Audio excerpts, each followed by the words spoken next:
The Birmingham Police Department's Public Information Division. We would like to thank each and every one for attending this press conference today.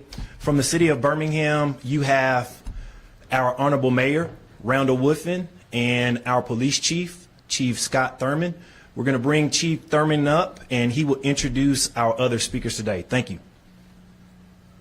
So good morning. To my right, I have the Honorable Mayor Randall Woodfin. I have Frank Bearfield, who's the chairman of Crime Stoppers Metro Alabama. I have Maria Davis with FBI Birmingham Field Division, and I have Deputy Chief Jeff Brown over the Investigative Bureau for the Birmingham Police Department. To my left, I have Carlton Peoples, who is the Special Agent in charge of FBI Birmingham Field Office, and I have Assistant Special Agent in charge James DeLoach. So I want to bring a little bit of an update to the mass shooting that occurred in Birmingham on Saturday at approximately 11 p.m. We are still sifting through Crime Stoppers tips. We have received a significant number of those. We encourage the public to continue to share that information with Birmingham Police Department. Our federal partners have been a tremendous help so far in working through a lot of the information and evidence that we have recovered. 12 of the victims that were injured have been released from the hospital. There are still 5 that are currently in the hospital as of today. Our detectives have been out really since this occurred, working through the night and just talking to different people, gathering information. The FBI has offered some additional resources that will be in place later today that will help us connect the dots on some of that information, if you will. We're still receiving some surveillance video and other things as well. So really want to highlight some rewards that have been put in place, and so I'll let those individuals speak about that. So I'll let Special Agent in charge Carlton Peoples from the FBI speak about what the FBI has put in place to assist the city of Birmingham in this particular case. Thank you, Chief, and good morning to everyone. As mentioned earlier, my name is Carlton Peoples. I'm a Special Agent in charge of FBI Birmingham. First and foremost, our thoughts and prayers go out to the victims and their families as a result of this senseless act of violence. The FBI will continue to avail resources and assets, whether local, regional, or national, to assist our partners in addressing violent crime in our community. For example, to incentivize the public in coming forward with tips and information to assist law enforcement who are seeking additional information to further an investigation to keep the public safe, the FBI offers monetary rewards. As a result of the mass shooting which occurred in our community this past weekend, and the information and investigation to date, the FBI has announced a reward for up to $50,000 for information that to law enforcement, which leads to the arrest and conviction of the individual or individuals responsible for Saturday's mass shooting. If you, I want to repeat that, if you or you know someone who has information about those involved in Saturday's mass shooting, know that you can remain anonymous. Please call the FBI at 1-800-CALL-FBI, 1-800-225-5324, the Birmingham Police Department at 205-254-1764, or Crime Stoppers at 205-254-7777. You can also submit a tip online at tips.fbi.gov. We will continue focusing on sharing intelligence and investigative resources with our local, state, and federal partners, as well as building effective relationships with the community that we are sworn to protect.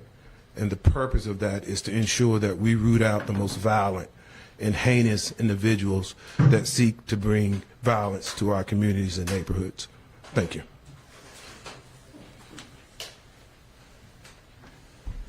Good morning. I'm Frank Bearfield, Chairman of Crime Stoppers of Metro Alabama. And previous to today, the largest reward we had ever offered was $25,000, which was for the cupcake matter that I'm sure some of you remember that. And we were very glad to pay that reward out. Today, we'll be offering $50,000 for any information that helps us solve this crime. They don't have to be convicted. They don't have to go to court. You don't have to do anything. You remain totally anonymous. And if you give us information that leads to identifying the persons responsible for this or the solving of this crime, you're going to get paid a great reward. It's a life-changing reward, and you're totally anonymous, $50,000.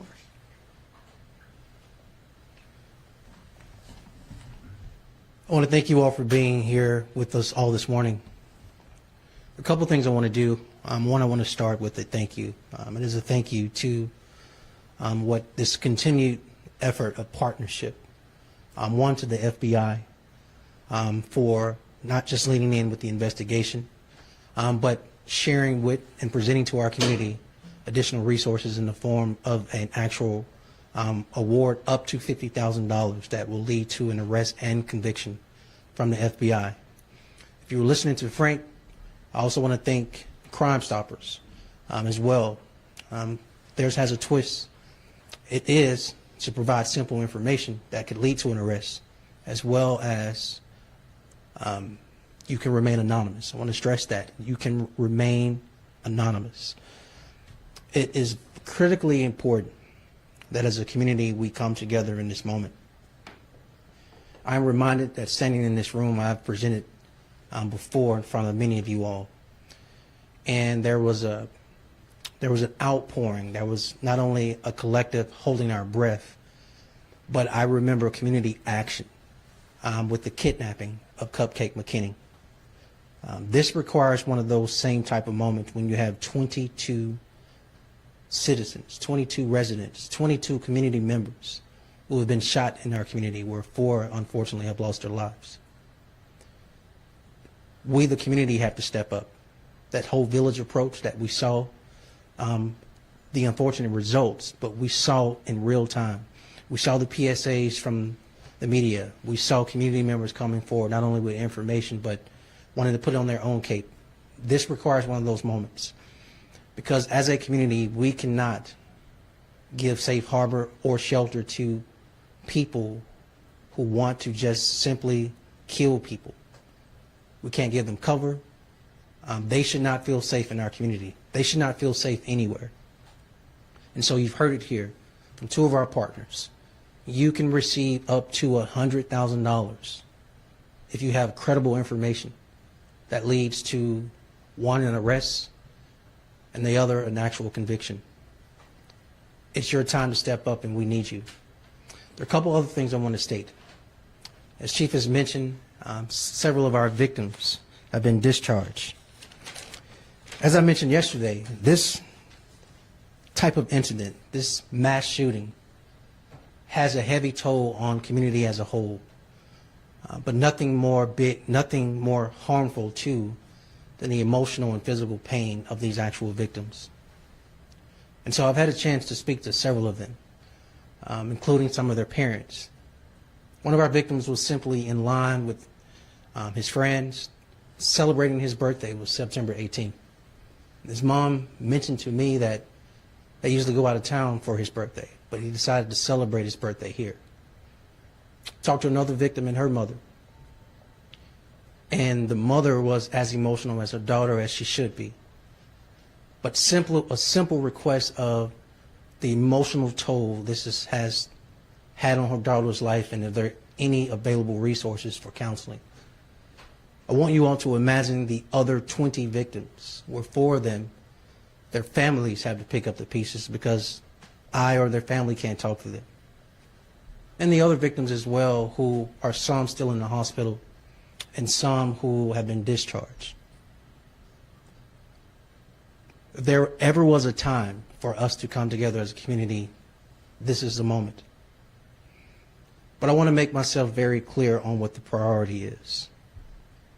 It is to hunt down, capture, arrest, and convict the people who are responsible for this mass shooting.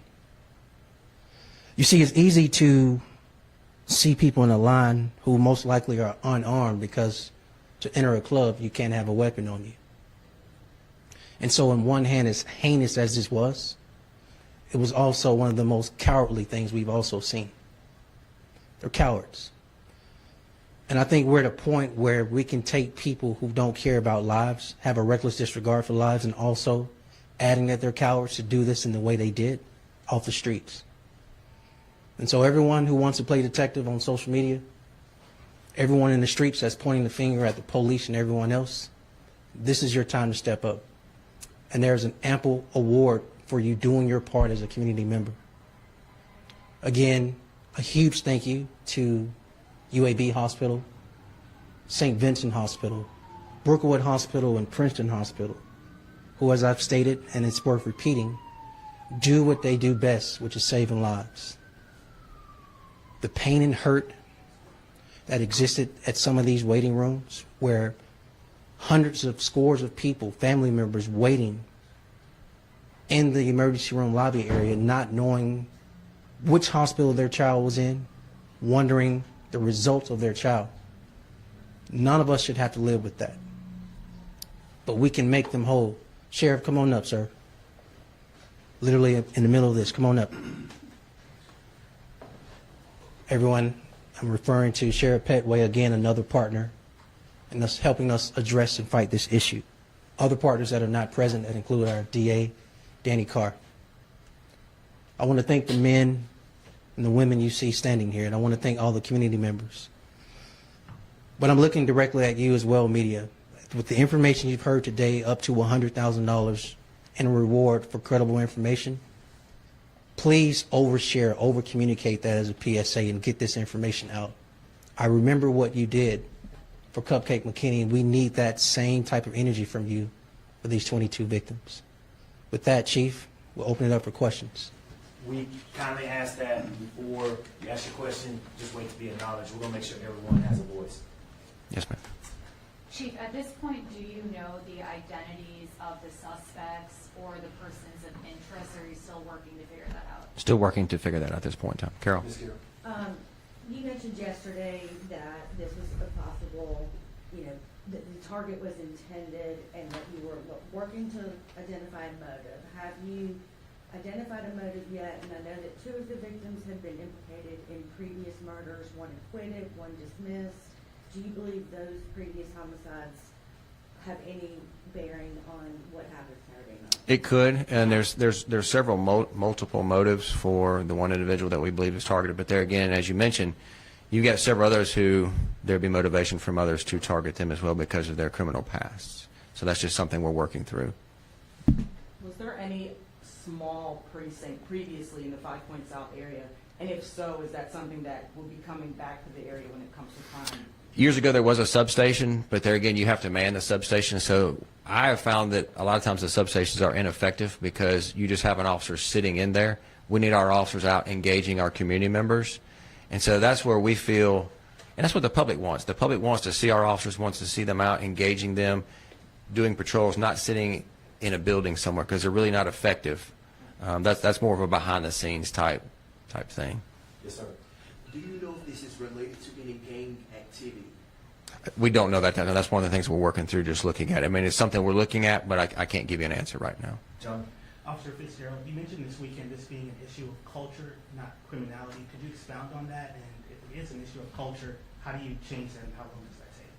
Well, I just want to echo the words of Chief Thurman. And as we've always stated, as a department, what we're seeing is when individuals get upset with their fellow brother or sister, they choose firearms to settle that argument. And I think culture versus criminality has more to do with what we're seeing is because the first thing people go to when they're upset is the handgun. And that is a culture. And when people ask Chief Thurman for a solution, it's difficult to change the culture. That takes a community, not just the police department. Chief, can you elaborate on why you believe these suspects were hired to carry out this murder? There's just motivation from, as Carol mentioned, that some of the individuals that were killed have extensive criminal histories, and because of that, there's oftentimes motivation from others, and there's people who are willing to pay to have them killed, and so that's part of it. Yes, sir. Chief, can you talk about the illegal switch and how much of a problem that is for the department? It is. It's a huge problem. We're looking at whether the switch was used in this particular case, or was this an assault rifle that was fully automatic, or some other type of weapon. Fully automatic weapons do not, as the mayor said, they do not belong on the streets of Birmingham or on the streets of United States of America. And so it's very problematic today. They cause a lot of carnage really, really fast, and so it's just a big problem. We're working with our federal partners, ATF, U.S. Attorney's Office, and others to help make arrests, and they have indicted numerous people. We currently have a campaign called Flip the Switch, and that's where people can call Crime Stoppers, remain anonymous, and give the information about people who possess them or are manufacturing them. We've also spoken with our state representatives about, and they have already pre-filed about having Glock switch legislation at the state level in Alabama. That's something that will be heard in the session that will come up in February of 2025.